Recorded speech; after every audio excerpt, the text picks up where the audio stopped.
How does the current system deny love, suppress love, destroy our relationships, destroy us even being ourselves?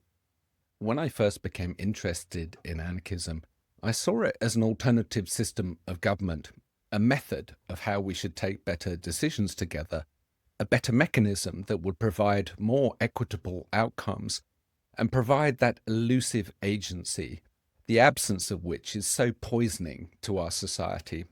I still believe this. However, over the years, I've become increasingly fascinated by the more personal implications of anarchism.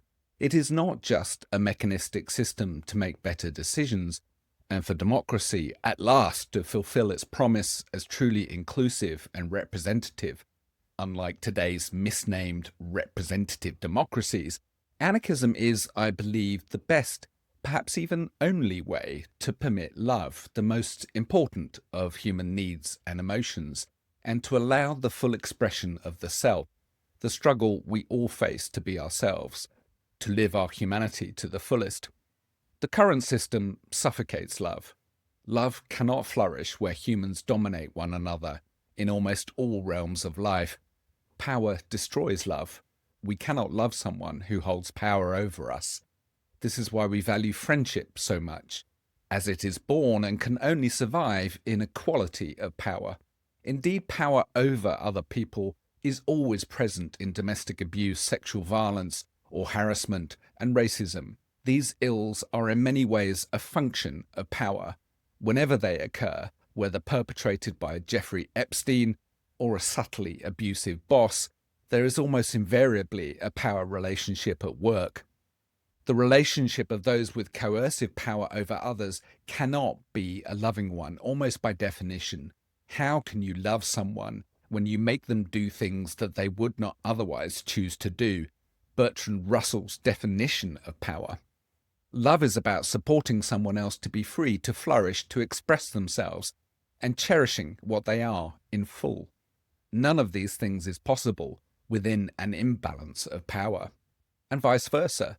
The dominated person will always, to a greater or lesser extent, hate, resent, or despise the person who denies them freedom.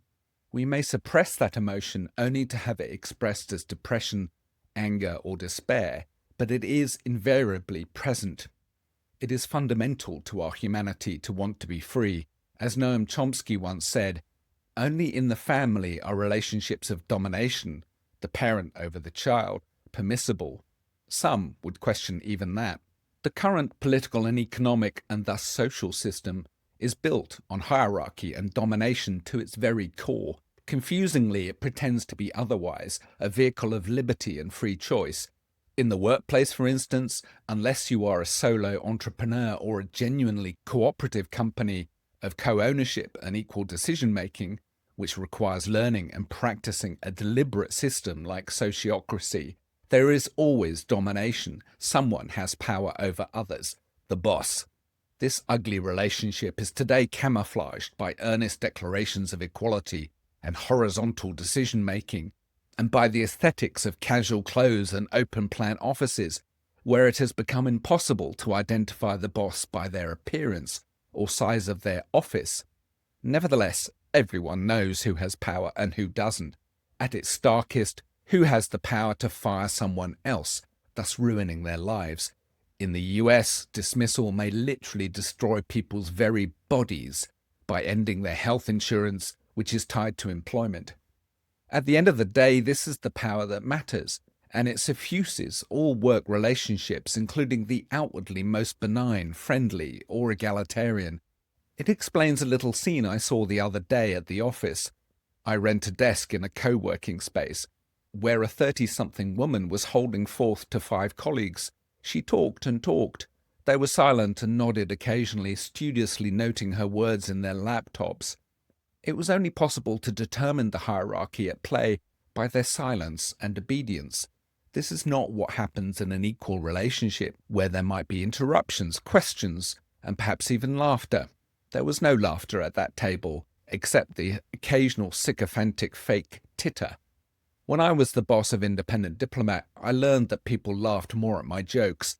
I learned this too when I stopped being the boss. The subordinate are not free. Indeed, the more subordinate, the less free, and indeed dehumanized they are. A survey of British civil servants showed that the lower someone's rank in the hierarchy, the more stress they endured and the shorter their lives. Think about that. Hierarchy actually shortens lives. In today's society, you cannot get much lower than the delivery bike rider, who are often immigrants who cannot obtain other work. When interviewed, they say things like, "I don't feel human in this job. I feel that I am invisible." They are physically exhausted by the long hours demanded by the inhuman algorithms that dictate their work. They are routinely abused on the street and sometimes physically attacked, for instance by teenagers, for fun. Surely a sign of the sickness of the society we dwell in. For female deliverers, sometimes men open the door to them naked, or ask them inside for sex. The lower someone stands on the hierarchy, the more likely they are to be abused. The less healthy they will be, the more physically vulnerable to assault and other forms of violence, the more dehumanized they feel, and indeed the more they are treated as less than human, utterly invisible. Dehumanization is, of course, a precursor to eradication. These are the people, low-paid, demeaning work, immigrants, racially abused, who are being targeted for deportation in violent and intimidating ICE raids in the US. The victims disappear into a secretive gulag of ICE prisons, denied contact with their families and denied their legal rights before they are expelled. They are disappeared, erased. This is why anarchists oppose domination and hierarchy in all its forms. It dehumanizes both the victim of power and the wielder of power, who, as I experience myself, is turned into something they mostly do not wish to be. In a hierarchical society, as all capitalist societies are, many believe that only by gaining power and getting to the top of the greasy pole will they at last be free. This, of course, is a myth. The person at the top of the hierarchy may have more power, but are they really free? I've known several billionaires. Not one of them struck me as happy, let alone free. They must be aware of the hatred, envy, and jealousy they attract. They must suspect almost everyone they know of seeking their money. They cannot trust others. They too are constrained by the system that they inhabit, not least the behaviours demanded of them. But what about human self-expression? Obviously, domination makes it more difficult, but there is a related, more psychic burden too. Indeed, modern society requires us to perform, to adopt, as Carl Jung posits, persona, a fake self which we present to the world. It is a persona whom we judge to be acceptable, hopefully even attractive to others. We learn to adopt the persona as children, as we are exposed to social codes and normative expectations, as well as learning that we must comply with literally thousands of laws which we have played absolutely no part in deciding. We must conform. Other chains start to enwrap the child as she transitions into adulthood, particularly money, of course. Debt shadows the lives of all but the very wealthy, forcing us to work often in jobs we hate, thus forcing us into relationships of domination, usually where we are the dominated. The dominated, of course, far outnumber the dominators, per the typical pyramid of hierarchy of the company or institution.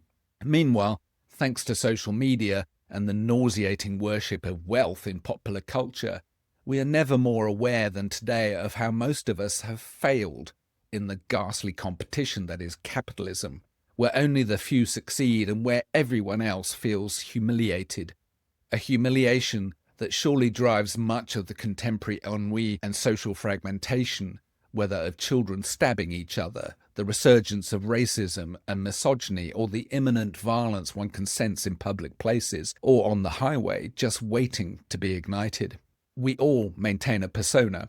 I did, particularly when I was a diplomat, which is a very specific type of persona, defined both by the behavioral norms of the profession itself and by the social status the job brings with it.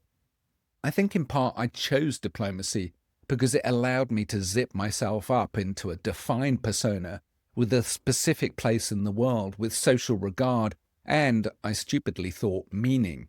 I was young, when we are perhaps unable to realize that's what we're doing. But when you look for the fake personas, they are everywhere.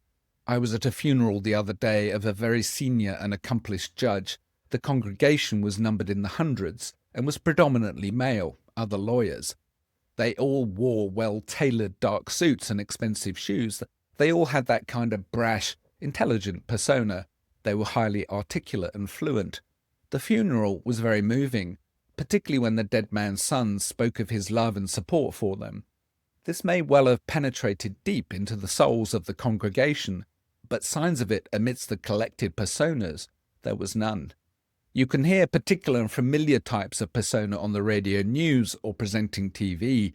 Politicians pitifully are forced to adopt personas that I'm sure many of them despise, and of course more and more of us despise too, partly because they are so obviously false.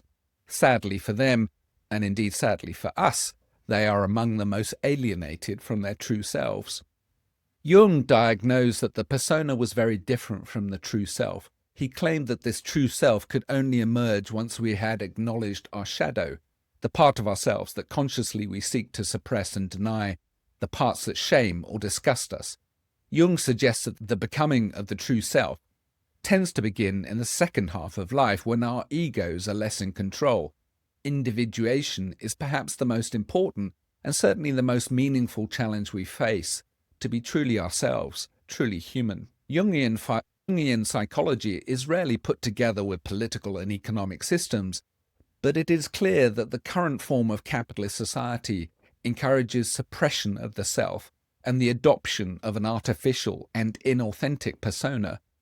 Moreover, Byung-Chul Han, the Korean-German philosopher, argues that the inherent inauthenticity of capitalist relationships denies the possibility of love. Today, at the advanced age of 59, I feel myself becoming, well, myself. I have left behind the persona of the diplomat, but also the somewhat egoistic and self-serving persona of the chippy rebel against a diplomatic machine, the whistleblower who told the truth, the entrepreneurial creator of a unique NGO, though of course, as you can tell, traces still remain. I feel greatly relieved that I no longer have to act out these roles. Sadly, I see many of those who joined the diplomatic service at the same time as me, over 35 years ago, God help us, still trapped in that professional persona. Indeed, it has become them. This is partly because it is cognitively and psychologically impossible, as I came to realize during my own time as a diplomat, to maintain a hidden self of conscience and honesty and a professional self of the unquestioning, loyal, and thus effective diplomat. This is the very definition of unsustainable cognitive dissonance, and it is of course the private self who must die in this contest. It is tragic. I've known only a few people who I sense were truly themselves, who lived life without artifice, and who said what they really thought. All three, perhaps no coincidence, were writers, all of them successful and famous to different degrees. Two of them, notably, called themselves anarchists, and indeed it was through our shared commitment to anarchy that we met. The other was an anarchist in all but name. He hated politicians with a deep passion, and his writing speaks clearly of his contempt for the cruelty and inhumanity of the state. Notably, all three had difficult upbringings, perhaps a factor that required them very deliberately to define themselves. I'm lucky enough to live with three others who exhibit not a smidge of artifice as they confront the world. My wife and children. Why is their story to tell. Only recently have I begun to realize what it means to live as truly oneself, partly because of the examples I've known in my life, and partly because of the necessity of coming to terms with the various demons who inhabit my own shadow, a process both liberatory and painful that began in a deep crisis when I stopped running Independent Diplomat, and with that departure finally threw off a persona that had defined me for decades. This crisis of depression and lassitude lasted several years. More philosophically, it has become clear to me that this process of Jungian individuation is only possible in conditions of freedom, when we are not forced into a persona, whether professional or social. The writers I knew who were truly themselves, and thus individuated, had through their own pens become unshackled from the pressures including financial, that constrain the rest of us. They were subordinate to no one, and indeed no one was subordinate to them. As Jung might have predicted, they were also, all three, well into the second half of their lives. All three have sadly died in the last couple of years, though the lesson of their lives, and happily their writing, remain. There is a risk in seeing every political problem and social ill as a nail awaiting my anarchist hammer. Life is not simple, its trouble susceptible to easy remedy, though the practice of anarchism is not easy. But it seems to me that we can barely begin the battle to be truly ourselves unless we are free to speak and act and form relationships as we choose, without coercion and in equality.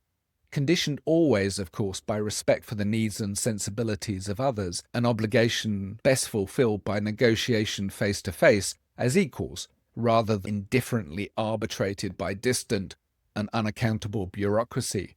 Without such freedom, we cannot begin to explore what it is to live as ourselves and as fully human. This is why my forthcoming book is called There We Are Human Again, A Diplomat's Journey to Anarchism. This video is not a summary of the book, but it does reiterate its central argument that only in anarchy is love, that most essential of human needs, at last protected. Only in anarchy can we at last start to be fully human.